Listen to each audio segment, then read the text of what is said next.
Hello, how there, and welcome to Inside Sources. My name is Laolu Akonde. And here is my take for the week. And there are three important observations that I want to call attention to. Number one, here on Inside Sources, we have been focusing on the issue of local government administration and how many state governors have emasculated local governments since after 1999. Today, we are delighted to report that the Attorney General of the Federation and Minister of Justice, Mr. Lateef Fagbemi, SAN, has filed a case with the Supreme Court to assert the autonomy of the local governments in Nigeria. Now, this is a very good and a very big deal. The Attorney General, a rather silent but prominent lawyer, has also spoken against some of the excesses of many state governors, including how state electoral commissions have become simple appendages of state governments. Mr. Fagbemi, in this wise, is clearly doing an excellent job. Kudos to him. He is a shining star in the Tinubu cabinet. And we must also commend the president for his knack for appointing very top-notch social justice-minded attorneys general. Anyway, we can legitimately save the local governments in Nigeria. We owe it to ourselves to try. The second observation, what is happening in Kano currently is a national embarrassment. We have federal and state courts in at least 3 different rulings, countering each other and giving conflicting orders after what had happened last week with the restoration of Emir Sanusi by Governor Yusuf Abba of Kano State. Thank God the Chief Justice of the Federation has summoned the judges. But politicians have meddled so badly with the Kano Emirate system that it now seems the otherwise lofty office of the Emir of Kano will be subjected to sheer political partisanship. It now looks like when an opposing party wins the state gubernatorial polls, they can simply bring their own new Emir, removing the incumbent at will. Now, we need well-meaning Nigerians, elder statesmen, elder stateswomen, and other notable traditional rulers in the country to make moves to attempt to stop this shameful drama and this messing up of the traditional system in Kano. It is a good thing that the National Security Advisor has refuted claims that his office actually facilitated the return of the dethroned Emir to Kano. But the federal government and the federal authorities should lie low in this matter and let the people of Kano and Nigerians of goodwill help address this rather humiliating abashment of the good people of Kano. And finally, the third observation. The Tinubu administration commemorated its first year in office this week. That means the president and all the governors that took office in May 29 last year have 3 more years to go. Mr. President, you have 3 more years to give Nigeria a well-deserved new federal constitution. Please don't wait for too long to do that. A true federal constitution will do more for the transformation of this space called Nigeria and for the unleashing of prosperity of our people more than any other thing. Mr. President, you have 3 more years to reduce the painful, heart-rending level of multidimensional poverty in our country. Mr. President, you have 3 more years to recalibrate the security architecture and attempt to scale down the rampant problem of insecurity in the land. Mr. President and the APC as a ruling party have 3 more years to prove to Nigerians that the promises made in that epochal change movement of 2015 to Nigerians were not lies or deception after all. But Mr. President, you certainly don't need 3 years to put up a more compelling cabinet to ensure that you have a coherent government and an effective communications team. We must make a special mention today regarding the many fumblings of the political communication team from the villa, up until another embarrassing one this week. To the president's communication team, let's say this. What happened this week when 2 special advisors released contradictory statements on the participation of the president at the joint National Assembly session is a shame. Such should never happen again. Please The presidency is not to be run like something below a local government or a startup business. In conclusion, we have 3 more years to get our country on track again under the current set of political leaders. Many state governors, lawmakers, federal and state also have 3 more years to change the narrative that state governors are emperors, that lawmakers seek their interest only, and that elected officials don't have a public spirit. Now, 3 years is long enough for our political leaders and elected officials to do good by this country. But time waits for no one. Please make hay while the sun shines. And there you have my take for the week. Inside Sources, we'll be right back. Welcome back to Inside Sources. Today I have an eminent Nigerian as my guest, a doctor, professor of medicine, former vice chancellor of the University of Ibadan, and former minister of health between 2015 and 2019. I'd like to welcome Professor Isaac Adewale to Inside Sources. Prof, you are welcome. Thank you, Laulu. It's a pleasure having me on Inside Sources. Thank you for coming. So, I'd like to start, by just asking you, if we look at where we are today, would you say that we are on course to that great Nigeria that we all envisage? It's a very tough question, Laulu, to answer that question. I can tell you for certain that we are on course, but no one is certainly happy about the rate of progress. We could be faster than where we are, but many Nigerians do mistake us or compare us wrongly with established democracies like USA, UK, and many other countries that have been long established. I think for our age, we are not doing too badly, but we could do better. Okay, excellent. I like the intro. So, looking at your own trajectory, your career, and both as a doctor and in public service, from your experience, what are the major things that you think we can do to speed up our pace? I think the major challenge that we face as a nation is not with Nigeria, but with Nigerians. I think what we need to have is a situation where Nigerians will rededicate themselves to Nigeria, be committed to Nigeria, and work for the progress of Nigeria. Quite often, we only work for ourselves. As individuals, we do well wherever we are, be it in the United States, be within Nigeria. Nigerians do well as individuals, but as a collective, we have not done well. So what we need to do is to take a deliberate decision to work together, move forward, and make sure that this country is where we ought to be.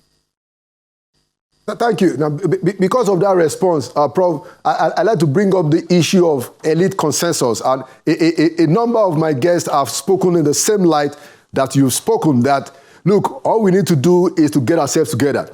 Now, the idea of elite consensus is such that says, look, these are the minimum that we must have in our public life, in public service, regardless of our ethnicity, regardless of our religion, regardless of political persuasion, that the elites of this country need to come together and have some kind of consensus as to the minimum standards that we must be our output in the public service. What do you think about that, Prof? That is something I regard to as half measure, because Nigeria is a country where just about 53% of the population are in urban setting and 47% are in rural. So urban or elite consensus alone will not take us there. But elite consensus can serve as a catalyst for mobilizing the entire nation to move forward. We must move forward as elites, as rural people, but essentially as Nigerians to drive this agenda. It must be a pan-Nigerian agenda. It cannot just be an elite consensus issue. In fact, I'm one of those who believe that the problem of Nigeria is the problem of the elites. We cause the problem. What we have is a leadership problem, and that leadership problem is essentially an elite problem. The followership, they will certainly follow. We have two sets of rules in this country. We have a set for the elite, a set for the poor, the rural. What we need is to set standards, have one set of rules, implement it, let there be sanctions for infringement of rules and regulations, and Nigeria will move forward. Excellent. And I like your take, that says, look, this is not just about the elite consensus, but those who propose it, their argument, just so we have a conversation on it, is that, just like you said, if the elites do what is right, everybody will follow. What do you say to that? I agree with that perfectly. But it is not for the elite alone, but the elites must provide leadership. Interesting. But the solution has to be a pan-Nigerian solution. So when you say pan-Nigeria, can you just give us a little bit more detail as to what you have in mind, Prof? Let me tell you, for example, the elites are friends. Don't be surprised. In the National Assembly, there are no political divisions in National Assembly. And in many other places, in the Governors Forum, there are no divisions. The governors move freely. Their children marry one another. But when you move down out of the elite circles, the ordinary man and woman on the street are the ones fighting each other, killing themselves. The elites are smiling, drinking wine and champagne in high places. So I think we must recognize that this solution must go beyond the elites alone. We must bring on board the people, and it must be elite-driven, but mainly people-focused. Interesting. I like your perspective, Prof. And I wanted to say, so let's look at how is it that we have a situation where the elites are cool with themselves, but the situation is not the same when it comes to relationship with the ordinary Nigerians. Prof, what do you think is responsible for that scenario? It's a deliberate policy of divide and rule. You use poverty as an instrument to grab power. When there's poverty in the land, it doesn't take much to offer 5,000 naira to somebody on the street to cast a vote. But when you eliminate poverty, when people are educated, when there's good health, you can't bribe people with 5,000 naira. It doesn't happen in the United States. People contribute money in the US, but that money is spent essentially on media, on advertising, on mobilizing people, not to bribe people on election day. Interesting. So that takes us to the issue, which you have alluded to quite a few times already, of the poverty, the multi-dimensional poverty that we have in our country, whereby you have majority of our people living in abject misery. You are a professor of medicine, and you are also a former minister of health. What do you think should be our priority as a people, whether as a federal government, state government, or any level? Do you think we should be more focused on infrastructure, or we should be more focused on issues of human capital development? I wanted to have your take on that, Prof. When we invest on infrastructure, the return on infrastructure is either zero, minus, or at best $1 to $3. When you invest $1 on immunization, you can reap between $18 and $44. When you invest $1 on anti-tuberculosis control program, you can reap as much as $70. So, and when you invest in education, for God's sake, you are eliminating so many things. I was looking at the maternal mortality data with a colleague a few days ago, and we recognize that when you are educated, have at least secondary school education, the maternal mortality, that is the number of women who die in pregnancy, labor, and thereafter, is at least 10 times lower than those who are not educated. So to me, when you educate the people, you invest in human capital, this multi-dimensional poverty we are talking about will almost disappear. But let it be functional education, not just education to acquire degrees that have no meaning. I wanted us to look closer into that concept of human capital development, because I am also of the view that while it is important to build up the country infrastructurally, I think that building up the people, giving them good education, like you said, functional education, and ensuring that they have good health. If you do those two things, just like you said, they will by themselves be more proactive to, sorting themselves out of poverty. They are more exposed, they have more knowledge, and they can liberate themselves. That's my own view. Now, absolutely. Yes, go ahead, Prof. Go ahead. You are spot on. I think the concept of investing on infrastructure is a political strategy. The politicians who plan for 4 years, 8 years, do so because they want to show something off. I can tell you a political leader would rather invest on flyovers than invest in education and health. They want to build new schools, new universities that have no teachers, new facilities called hospitals without human resources, without drugs, without laboratories. I think we just want people to say, oh, during my tenure, I put that up. I constructed 200 kilometers of road. I built the flyover from Kano to Kaduna. That's what politicians want to show off. But that is not what we need to develop our country. I'm not saying we should not invest in infrastructure, but let us be balanced. Let us be balanced. Let us invest in. Yes, I said you are spot on. This is what the emphasis should be on human capital. But that is not to say that we should not invest in infrastructure. There are advantages in investing in infrastructure. Where you open up roads, you are going to provide access, and you are going to allow for evacuation of products, and you are going to improve trade. So these are things that must go on concurrently. But please do not neglect human capital development. Okay, excellent. So let's zoom in now on healthcare.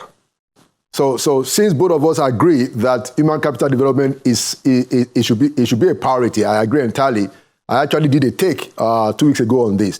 Now, so how best, Prof, in your own opinion and based on your experience, how best can we deliver affordable health care, even possibly free health care to Nigerians who can afford it? What do you think is the best path to that? Well, I think we are on our way to doing that. Let's be honest. In 2018, we started funding the Basic Care Provision Fund. And the whole concept of the Basic Care Provision Fund is to fund the primary care centers directly from federal, from CBN. And the plan then, where we started, was to say, look, let's make about 10,000 primary care centers functional in the country. And we'll fund them directly from the federal. Because about 80% of Nigerians will access health in a primary care center. We do not all need teaching hospitals. But unfortunately, let me tell you a problem. The problem is not federal. The federal is doing well, and I will give the federal a pass mark. Excellent. But the states are not complementing the efforts of federal. In many of the states, there is little or no investment in health. Because paying the salary of your workers is not even, I won't consider it to be an investment. When you pay your workers and there are no drugs, there are no equipment, the facilities are dilapidated, to me, that is no investment in health. So we need to have a situation where states and federal will work together in order to deliver it to our people. There must be some shared understanding. Unfortunately, our governors are too powerful that even Mr. President cannot dictate to them what they will do. They determine their own priorities at the states. But as a minister, that was my greatest frustration.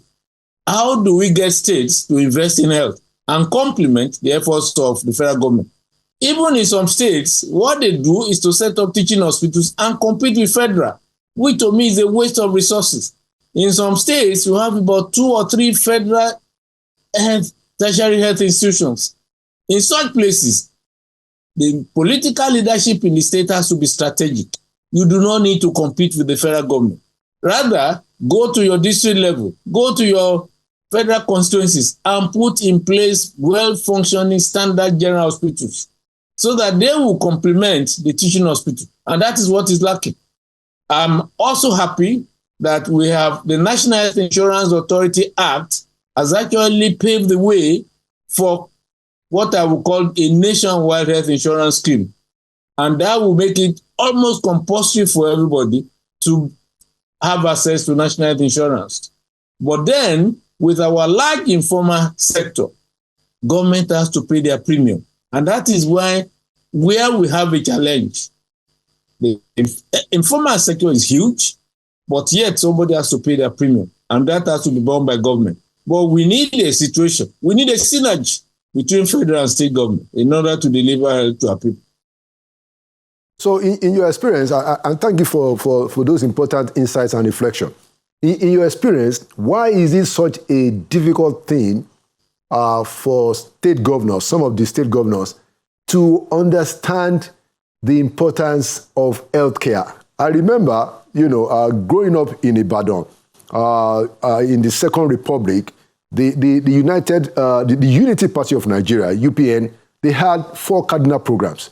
And the first 2 is free education and free health. And that was how we grew up, understanding the importance of education and health. I wanted to ask, why do you think governors of today don't share that same ideology? Simple. It's still the same thing we've been talking about, infrastructure. There is a lot of emphasis, undue emphasis on infrastructure. I can tell you I've been to a state where there were excellent roads. That state had 22 hospitals, general hospitals, but there were only 20 doctors. A prominent political leader in this country, I went to his hometown. I entered the general hospital because one of the things I did as a minister was that when I visit a state, I will enter the hospital to find out what is happening. I visited the general hospital in the hometown of this prominent leader. There was only 1 doctor in the entire hospital. So it is a pan-Nigerian thing. A few states are doing well, but that is, I want to see a situation where all the states are doing well, not a few, not 10, not 15, certainly 10 pass mark, where you have 37 states. Yeah, it was FCT. Yeah, so let's go back to that Health Insurance Act. Now, you did say that the governments have to pay the premium for most of our people because a lot of them are in the informal sector. It's difficult to catch, to document them and all of that.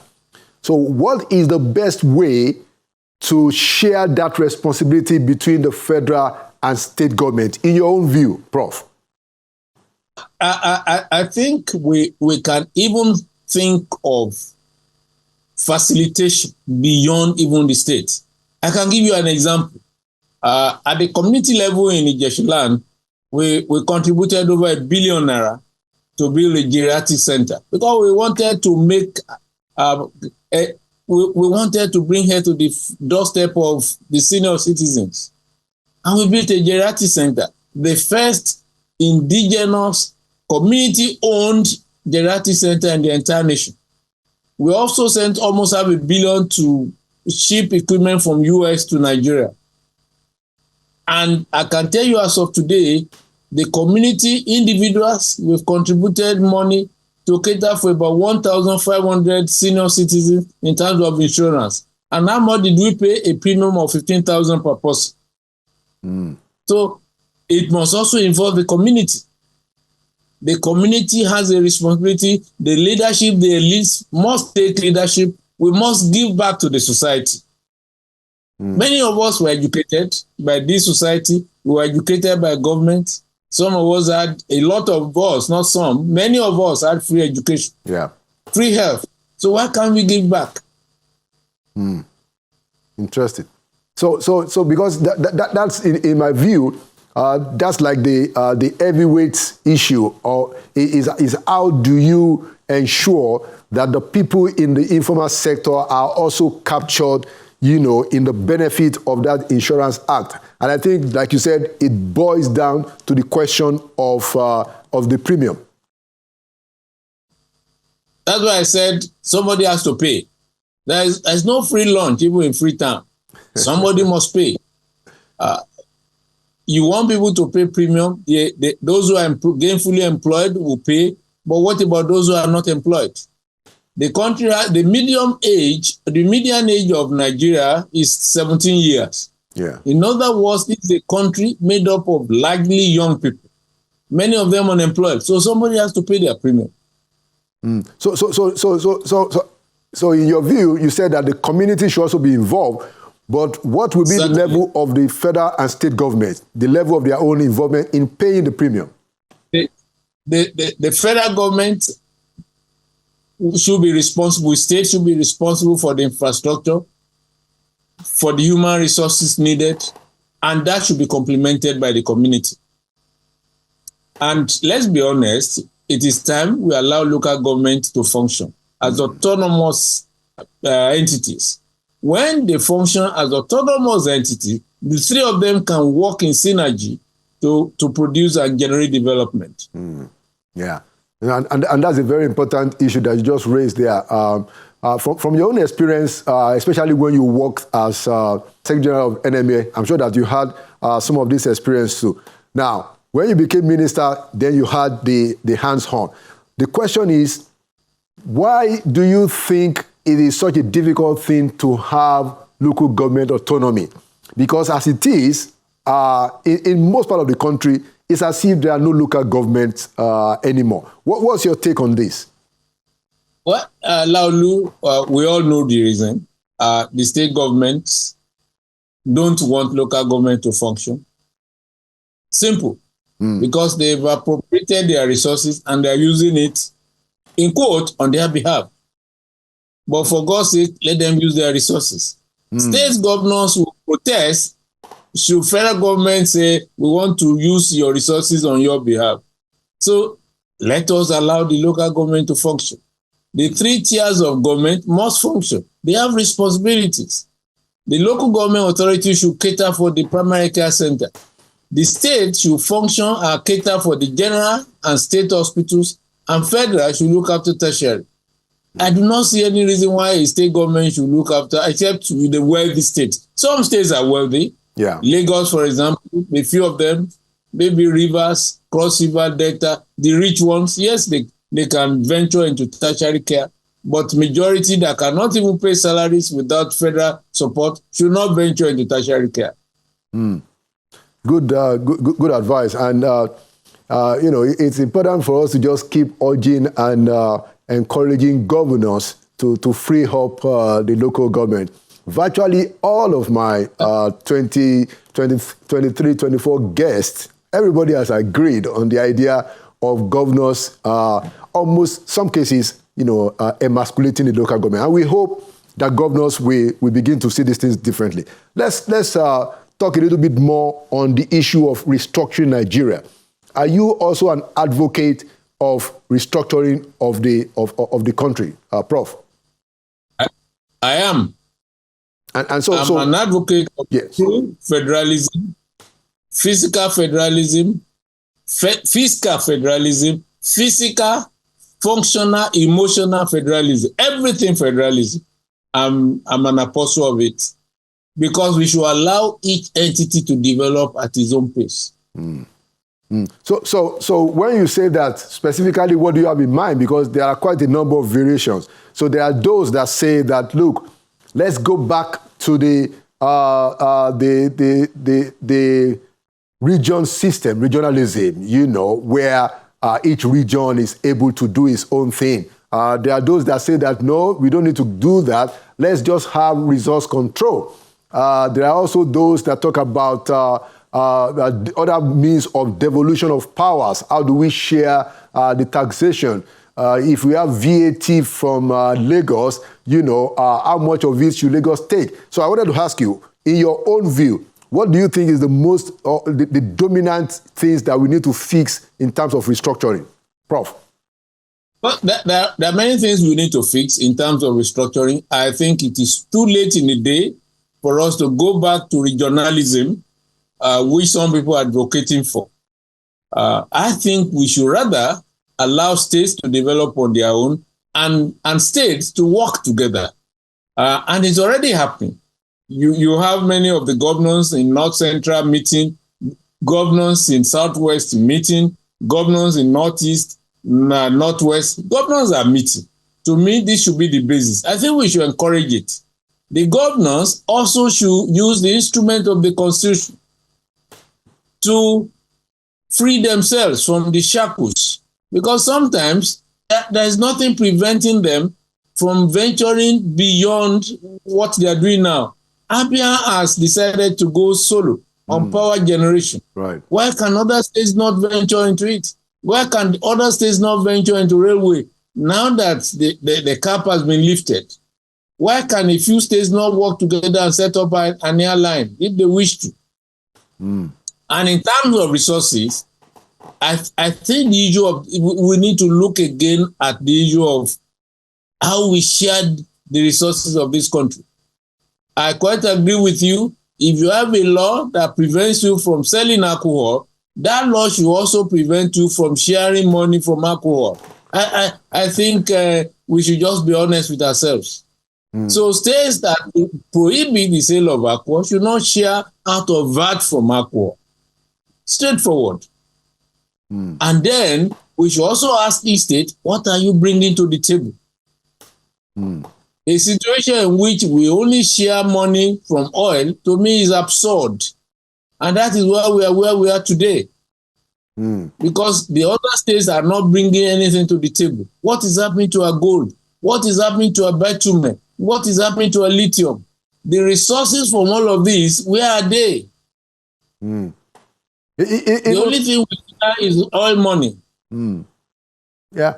I mean, even agriculture, you will recall, Prof, that the whole of Western region was developed with all the first that Chief Obafemi Awolowo achieved, essentially through agriculture. I agree with you, cocoa money. And then civil servants and teachers in Western region were paid higher than teachers and civil servants in other regions of the country. That is part of the beauty of restructuring. Let each state determine what to pay. I do not see why a professor in University of Ibadan should earn the same as a professor in University of Maiduguri. Even in University of Ibadan, I do not see why a professor of neurosurgery should earn as the same as a professor in, say, English. I was hoping you would say professor of history. Yeah, we should have differentials. Yes, go ahead, Prof. We should have differentials. And we should give them a free hand to use whatever they like to entice people. I might decide to up the salary of the professor neurosurgeon so that he or she can move to Ibadan. So Koto might decide to say, look, tomorrow my emphasis is on renal or whatever it is. I'm going to pay higher and I want to attract the best brains. So shall it be.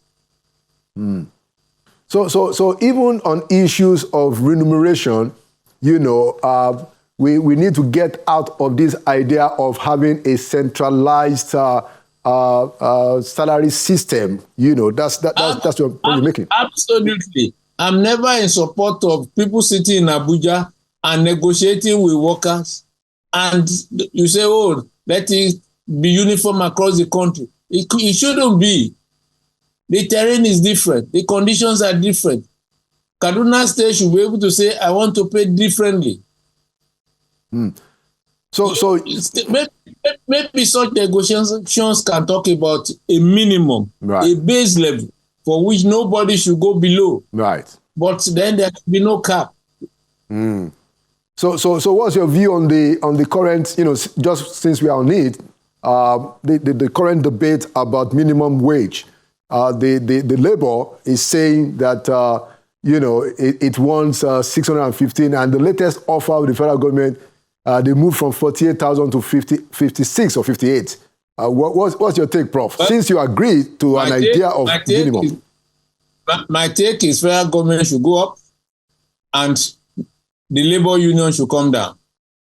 There is nowhere in the world where your take-home pay cannot even pay for your transportation. Your take-home pay cannot buy a bag of rice. When I was a pre-registration house officer, my salary was 320 naira. But that 320 naira could buy so much then. A goat in Sokoto, where I did national service, was 7 naira. Wow. So that means as a pre-registration, even as a youth corper, earning 18 naira, I could buy a goat. In fact, every week we used to come together and slaughter and roast a goat because we could afford it. So there must be a balance, and there must be a way to adjust the wages in line with inflation. We know how much a bag of rice costs. In fact, no worker in Nigeria today can afford to buy a bag of rice in a month, even if that's all he or she wants to invest the salary on.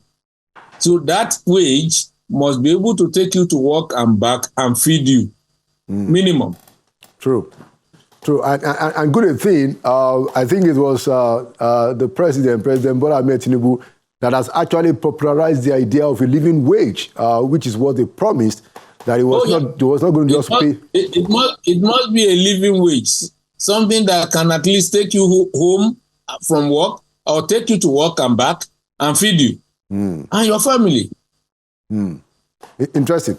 But to your point, even though we should have a national minimum wage, we should not have a centralized salary system across professions or across the states. That to me is the prescription and the right one. Okay, Prof. Let's move to education specifically. You were a former vice chancellor of Nigeria's premier university, I think for 6 years. Not only the premier, but the best. I agree with you entirely. UI is the best. Now, so ASU has said again that it is going to go on strike if its demands are not met. The first question I want to ask you about education is, what is your take? You've served, you are active even before you became, the provost, and then you became vice chancellor. I knew that you were also active as a lecturer. So, and then of course you also served in those capacities. Do you think the idea of incessant strikes, do you think it has become counterproductive? Because I think so. But what's your take, Prof? The answer is yes. And we should embrace dialogue, persuasion, and use data and the media to argue our case. We should use strikes sparingly. For now, we've abused strikes in a way that it has become almost non-effective. True. That's my view too. And, I covered the 1992 strike of ASU very actively as a reporter and almost became an ally of the movement. So when I say that the strike still have been abused, I'm saying that with all sense of responsibility. This speaks. I agree with you. ASU should put their case succinctly on the table for all to see. The problem actually came from federal government. And when I say federal government, I'm not talking of the present government. Government is a continuum. Yes. In 2013, we were part of the effort to negotiate ourselves out of a prolonged strike. Government signed an agreement The current minister of the FCT was the coordinating minister for education. President Goodluck Jonathan was in charge. And government committed itself to giving the universities 220 billion naira every year for 5 years to take us out of the doldrums, our decadent state. I can tell you that the best government did was to, I think they released about 85 billion in that first year. And by the second year, they released part of it and nothing more. Government should never sign an agreement they do not intend to honor. I think government should be honorable to fulfill their bargain. When you sign an agreement that you did not intend to honor, that is the root cause of this crisis. So we should not blame ASUU entirely for whatever is happening, but government must also take responsibility. I and let us also not wait until there is a threat before we negotiate with unions. By the time you are negotiating under an atmosphere of threat, things are already out of hand. I agree with you, Prof. And I was actually going to say that part of the problem, and I saw this, I've seen this outside government, and I also saw it in when I served. I see a certain sense of a lackadaisical attitude in even just having a diligent dialogue from the part of government, that oftentimes ASUU and a lot of the labor movement, they don't get any kind of attention. You see, because this is a split side. They don't get any kind of attention until they start making the threat. And I will say that, yes, we think that these strikes thing have been overused, but I think it's also important, just like you have hinted, Prof, to also emphasize that the people in government must also not wait until people start banging the table, asking for strike before they even engage. The government will wait until it's a day or 12 hours to the end of the ultimatum. And then they already call them to the table. Yeah. And that to me doesn't show sincerity. Yeah. And because when you speak to some of the labor activists, ASUU activists, that is what they say, that they don't get any kind of acknowledgement. Nobody is talking to them. So it's important to say that while we are saying that, yes, these strikes have become almost abused, but government also should stand up to its own responsibility and take these matters seriously before they get to trouble spots. Absolutely. You are right. Okay. All right, Prof. So let's stay on education. So in terms of funding, which is a major problem of tertiary education in this country, let's talk more about tertiary education now. What is the best solution? Now, we have seen the current administration, the Tinubu administration, come up with what I think is a good idea. The student loan idea, I think is a good idea because it's commendable. I see it as a first step, and that should be followed by a similar arrangement by the state. It should be followed by the restoration of scholarships by state and federal governments, by multinationals, banks, and other philanthropic entities. And then let us have some shared responsibilities. Let us charge some fees.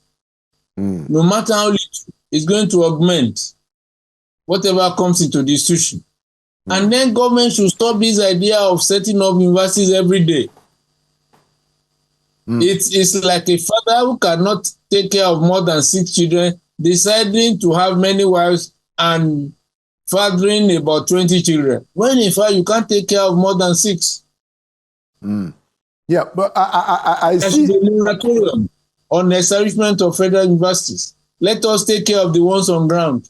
Okay, but Prof, I want to agree with that, but there was a data that came out, I think about a month ago, that the UTME examination and the JAMS, matriculation exam board and all of that, they said, I think it was attributed to them, that you have, after they've admitted those that they admit to the universities and College of Education and at Polytechnic, that you still have millions of Nigerian students who are qualified that don't get in.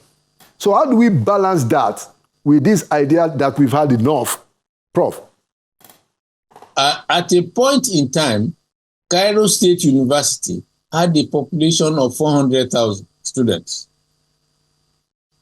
The entire population of University of Ibadan students, including those doing postgraduate, distance learning, and regular undergraduate, is under 50,000. In other words, you can fund the existing ones to take in more students.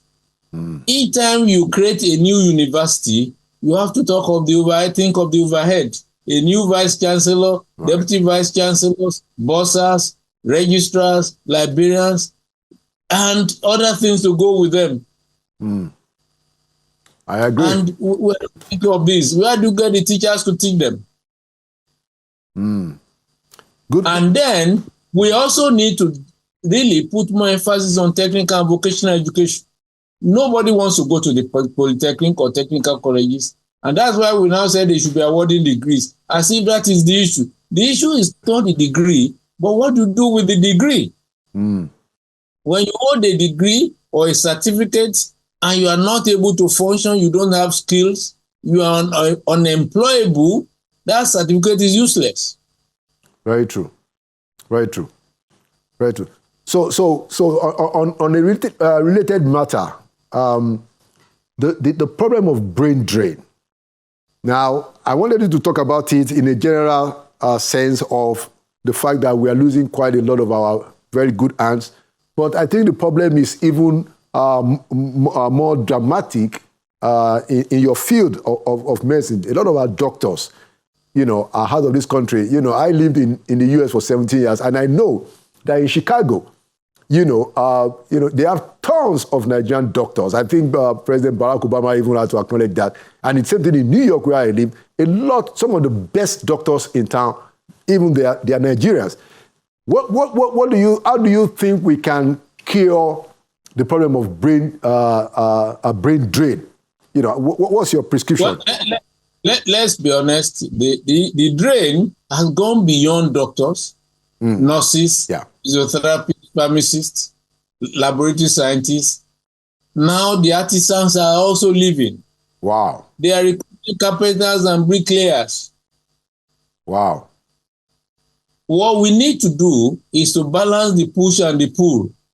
We need to improve pay and remuneration generally.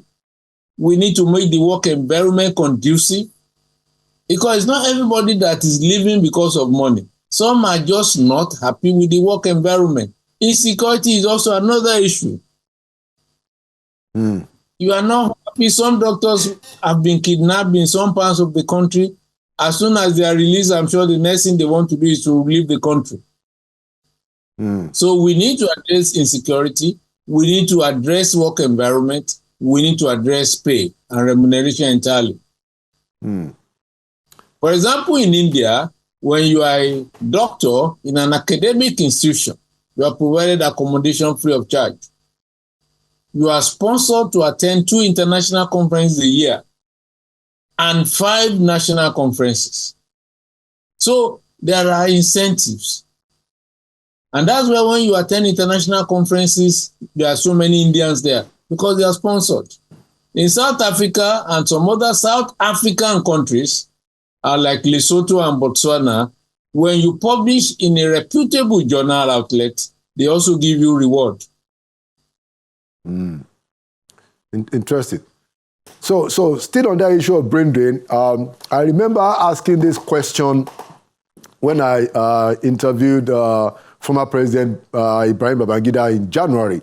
And he said that it occurred to him that the brain drain problem is one that we have not actually confronted the way that we confront a lot of the problems. And he was hinting at having some kind of commission, or a high-powered group to look at the problem in a broad sense and offer suggestions. Because it is indeed getting worse. Do you buy that idea? Do you support? Is it a useful idea? Well, let me, with due respect to the former head of state, I sincerely hope that the idea of the commission will not be to buy time. They produce a report that will gather dust on a shelf and nobody will implement it. This country is filled with reports that are never implemented. If it is to implement it, fine. But I do not want to see a commission where members will get out of the country tomorrow, they go to Canada, go to Australia, China, and then they are back, they write a report, and at the end of the day, they've spent billions, and then that report is not implemented. Yeah. But it's a very fundamental problem, and just like you said now, that it's even if artisans are now leaving the country, I think it is becoming more and more urgent. At a point in time, the university lecturer earns about $2,000, and people felt, well, we can manage this. Now, a professor in the university system earns just about less than $400 a month. Wow. A professor. Less than what you pay a postdoc working in your lab in US or UK. Yeah. It's a serious problem. It's a serious problem. It is. It is. And it deserves urgent, quick fix so that it doesn't get worse. It is bad already, but it could get worse. It could get worse. Especially, for critical things, and you're right, this affects a lot of areas. But don't you think that of the doctors is even more urgent, considering the fact that we don't even have enough doctors here at home? Yes, I agree with you. But then I think we should think beyond doctors. Like I said, nurses are also living. They come to usage. Let me give you an example. They come to usage to improve on their CV, and within 6 months, they are off. Wow. These are very serious issues that needs to be confronted. Okay, Prof. Let's begin Let's begin to wrap up. I wanted to ask you to compare, a lot of the experiences that you've had, and by the way, happy 70th birthday. I know that you turned 70 a few weeks ago. Now, so you've been a doctor in Ibadan, where I met you for the first time, probably like over 30 years ago. And then you served as the Secretary General of the NMA. You became Vice Chancellor, and then you became Minister of Health. I wanted to ask you, how do you compare these roles? For instance, we all know that you were one of the doctors that the banner fell against, during the first time of General Buhari, because you were an activist. And you were also an activist in Ibadan, I recollect, especially in the days of, particularly days of Abacha.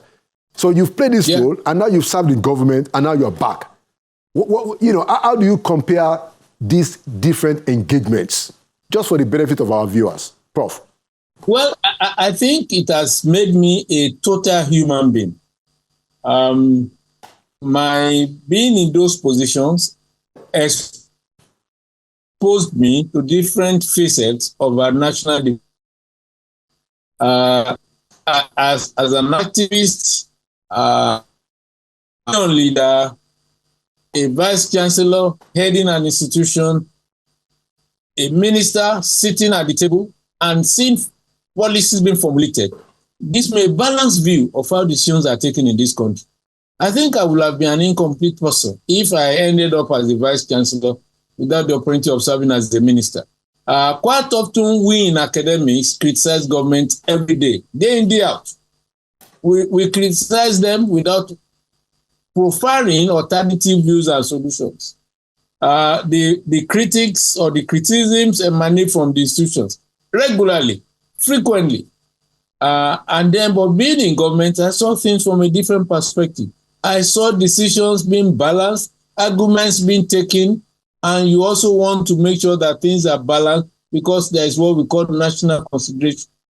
So to me, it's a good exposure. And I think part of my education also enabled me to function well in all these positions. And that is the beauty of a functional education. Interesting. So if do you have, I don't want to put it as regrets, do you have ideas of, what you could have done better, in some of these roles that you've held as a former vice chancellor and as former minister? I work with the bossa who will tell you that, sir, better is preferable to best. That when you think of better, then you want to improve on the situation. I'm one of those people, one of those who believe that you can always do things better with the benefit of hindsight. A retrospective or retroactive examination will enable you to look at, how could you have done it differently? And sometimes it's so easy to look backward and criticize. But when you are in that shoes, wearing it and going through the storm, it might be a different story. Certainly, many of these are things that will be in my autobiography, which I actually presented on May 5. Yes. Okay. Yeah. I also devoted a chapter to my boss because I saw him as a leader who was misunderstood by people. You're talking of President Buhari? Certainly. Yeah. So tell us what was you worked with him 4 years. Before that time, his government was the one that dealt with a lot of doctors, but you had the opportunity of now working under him. So what's your impression? Before I became a minister, I saw him as a no-nonsense person, someone who would not even smile, incapable of cracking jokes and so on and so forth. But serving under him as a minister projected a different side of him. And I recorded that in that chapter of my autobiography. I think you should read it. Yes, absolutely. I'm going to get a copy of it. And of course, I was there, so I saw quite a bit of your involvement and interaction in government between 2015 and 2019. Thank you for your service to Nigeria and all the way from being a doctor to being a vice chancellor and former minister. Thank you for coming to Inside Sources. And once again, we thank you for your service to the country, sir. Thank you. My regards. All right. Thank you. And that is another edition of Inside Sources. Like we always say, we believe in Nigeria. That is why we are here. And we believe that Nigeria will prevail. Nigeria will come out of its problems today. And this country is going to be very great. Thank you for watching Inside Sources this week. My name is Laolu Akonde, and I see you again next week, God willing.